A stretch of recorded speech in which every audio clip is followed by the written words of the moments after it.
ఒరే వీడు బుడ్డిగాడు ఉన్నట్టున్నాడే. ఒరే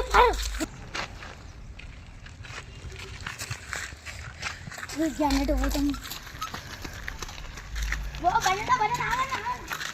ఏంటిదిరా కొత్త సైకిల్ కూడా కొనవనా? నేను నిన్ననే ఉన్నా సెకండ్ హ్యాండ్లో.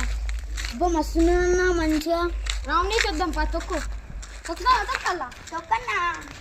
నేను ఇక్కడ చిన్నోళ్ళం కాదన్నా.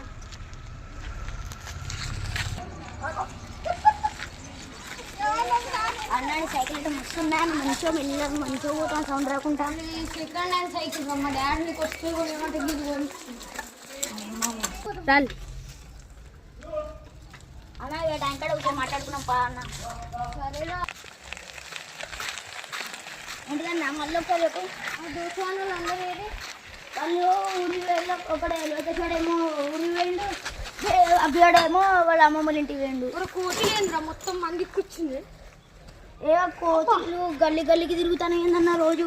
ఈ కోతుల పని ఒక రోజు పట్టాలన్న. అర్థం కంతి దా కూర్చో అన్న ఏమన్నా మాట్లాడదాం. సాయంత్రం మరి వాలీబాల్ ఆడడానికి వస్తాను అయ్యారా? అన్న నాకు కొద్దిగా కడుపు నచ్చినట్టు అవుతానన్న. అరే సరే కంతి రా అన్న కోసేపు అయినా నేను రాత్రి అయితే వండుకుంటానన్న. ఒరే ఎటు పోతాను రా అన్న మా ఇంటికి పోతానన్నా. మా ఇంటికి రా. ఒరే మీ ఇంటికా నైట్ వస్తా కంతి. అన్న డబుల్ మీనింగ్ తీసుకుంటారా అన్న? అరే నువ్వే మా ఇంటికి రా అన్నావు కాదురా. మరి నువ్వు డబుల్ మీనింగ్ తీసుకుంటారా? రమ్మంటే నేను నైట్ వస్తా అన్న. నేనేమన్నారా? నా కడుపున వచ్చే టాబ్లెట్లు ఇంటికాడ ఉన్నాయి. మా ఇంటికి రా. మన ఇద్దరం నేను వేసుకుంటా, నువ్వు మళ్ళీ పోయి మన ఇద్దరం వాలీబాల్ ఆడదామని నేను అన్నా. మరి మా ఇంటికి రా అంటే నేను ఆరా అనుకున్నదా? అన్న డబుల్ మీనింగ్ తీసుకుంటా. సరే కానీ తీరా బాయ్.